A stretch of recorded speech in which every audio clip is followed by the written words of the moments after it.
Tere! Vaatame, kuidas kasutada kahte Google Chrome brauserile mõeldud laiendust, mis lisavad Google Meet videokohtumistarkvarale juurde funktsionaalsusi.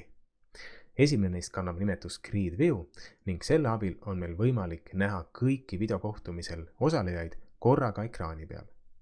Kui standardina lubab Google Meet valida paigutuse, millega me näeme maksimum kuni 4 osalejat, tiled paigutus, ning me näeme 4 osalejat, siis võib-olla, kui me teeme selle videokohtumise koos klassiga, kus on 20-30 osalejat, teeme suure infotunni, kus on 50 osalejat ning me soovime näha korraga kõiki osalejaid, siis me saame installeerida laienduse Grid View ning peale selle sisselülitamist me näeme kõiki videokohtumisel osalejaid korraga ekraani peal.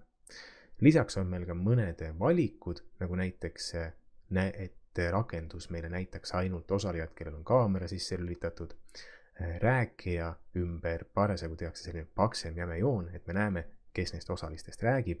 Me saame iseennast siia lisada või iseenda ära võtta ja me saame ka muuta Grid View rakenduse, Grid View laienduse siis õigemini vaikeväärtuseks, et on alati sisse lülitatud.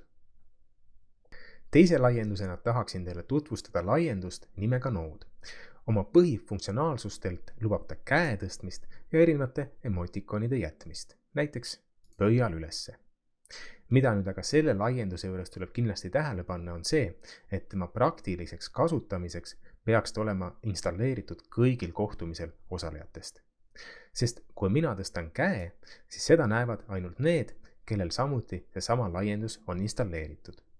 Et õpilane saaks kätt tõsta, peab temal olema see laiendus installeeritud ja et mina seda näeks, peab mul olema see laiendus installeeritud. Kellel seda laiendust ei ole, ei saa ei kätt tõsta ja samuti ta ei näe, kui keegi teine kätt tõstab. Tuletan siis veel kord meelde, et hetkel on need laiendused saadaval ainult Google Chrome brauserile. Lisasin laienduste lingid ka siia alla videokirjeldusse. Loodetavasti teeb aga Google hetkel jõudsalt tööd ning lisab need funktsionaalsused ka otse Google Meeti.